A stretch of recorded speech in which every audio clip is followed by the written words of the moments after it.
Alam naman natin na itong si Tito A at Tita M ay meron nga talagang mga ginagawa na tungkol sa marriage, kung saan ang relasyon nga din nila ay napakaganda ng takbo.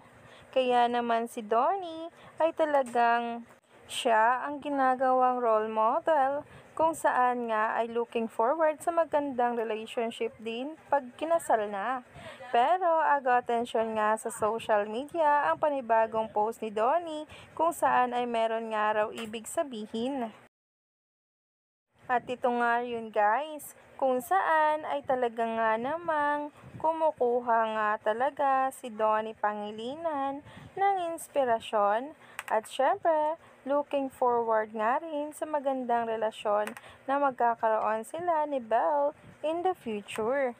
Kaya naman talaga mapapasana all ka na lang sa bawat kaganapan sa buhay, career at personal na buhay ng Don Bell.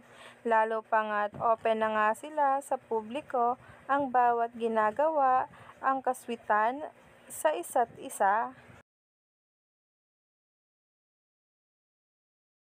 Kaya naman, wag na ngang magpahuli pa sa bawat paayuda tungkol mismo kay Donnie Pangilinan at Bel Mariano, dahil marami pa nga talaga tayong dapat abangan tungkol sa kanila.